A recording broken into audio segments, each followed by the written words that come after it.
ఇవాళ సూర్యాపేట నుండి రైతాంగం ఎడ్ల బండ్లతోని ప్రారంభమైనరు. ఈ సభ గత చరిత్రలో ఎప్పుడు జరిగిన విధంగా జరుగుతూ ఉంది. వాస్తవానికి ఇది బీఆర్ఎస్ పార్టీ రజతోత్సవ సభగా జరుపుకోవాలని చెప్పి పార్టీ నిర్ణయం తీసుకుంది. 24 సంవత్సరాలు పూర్తి చేసుకొని 25వ సంవత్సరాలకు అడుగుతున్న సందర్భంలో సభ చేసుకోవాలని చెప్పి కేసీఆర్ గారు భావించి సభను పెట్టుకోవడం జరిగింది.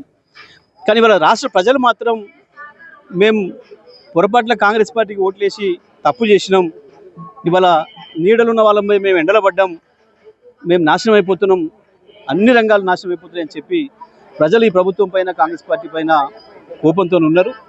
ఇవాళ ఈ సభను ఆ ప్రజలందరూ కూడా హాజరై ఇది కాంగ్రెస్ పార్టీ వ్యతిరేక సభలాగా, ఈ ప్రభుత్వ వ్యతిరేక సభలాగా, ప్రభుత్వ నిర్ణయాలకు వ్యతిరేక సభలాగా జరుపుకోవాలన్న ఉత్సాహం ప్రజల్లో కనబడుతూ ఉంది. ఈ వర్గం ఆ వర్గం అని కాకుండా అన్ని వర్గాల ప్రజలు, ప్రత్యేకించి రైతాంగం అసలు వ్యవసాయమే దండగా అన్న పరిస్థితి నుంచి వ్యవసాయాన్ని పండగలాగా మార్చిన కేసీఆర్ను మేము వదులుకోవడం అనేది అది పెద్ద పొరపాటు అని చెప్పి ఇవాళ రైతాంగం భావిస్తూ ఉంది ప్రధానంగా. అందుకే ఇవాళ రైతాంగం పెద్ద ఎత్తున మేము ఎడ్ల బండ్ల మీద పోతాము అని చెప్పి వారు 10-15 రోజుల క్రితమే నాకు వచ్చి చెప్పడం జరిగింది. మరి దాదాపు 130 కిలోమీటర్ల పైన ఉంది, అది పోగలుగుతారా ఎండలకు అని అంటే పోతాం సార్, ఏం చేస్తాం, మేము మంచిగా నీడలు ఉన్న వాళ్ళం, మేము ఎండలు పడ్డాం కదా, ఈ ప్రభుత్వం మమ్మల్ని మార్చి మసి చేస్తూ ఉంది, పొయ్యిల పడ్డట్టు ఉంది మా పరిస్థితి, ఇక ఈ కాంగ్రెస్ పార్టీ ప్రభుత్వాన్ని తట్టుకొని నిలబడ్డ వాళ్ళం, ఈ ఎండలు మేము తట్టుకోలేమా అని చెప్పి మేము పోతాం అని చెప్పి వారే చెప్పడం జరిగింది.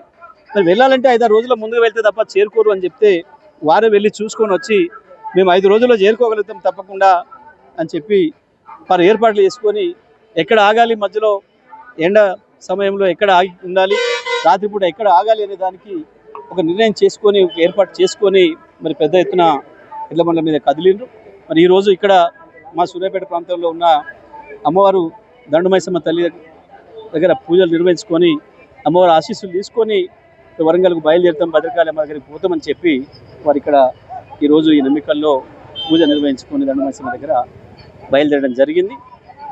వీళ్ళు 5 రోజుల్లో అక్కడికి సభా ప్రాంగణానికి చేరుకుంటారు. వీళ్ళు చాలా ప్రణాళికబద్ధంగానే రైతాంగం ఏర్పాటు చేసుకున్నారు.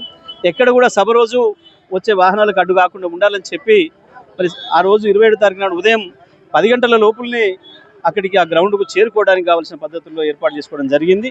తప్పకుండా మేము ఎలకతుర్చికి చేరుకుంటాం, ఆ మట్టిని ముట్టుకుంటాం, కేసీఆర్ను చూస్తాం, కేసీఆర్ మాటలు వినే వస్తామని చెప్పి పట్టుదలతోని ఇవాళ ఈ రైతాంగం అంతా కదిలిన విధానాన్ని చూస్తే ఈ ప్రభుత్వం పైన ప్రజలకు ఎటువంటి కసి ఉంది, ఎటువంటి కోపం ఉంది, ఏ రకంగా ఉండని విషయం మనకు స్పష్టంగా కనబడుతూ ఉంది.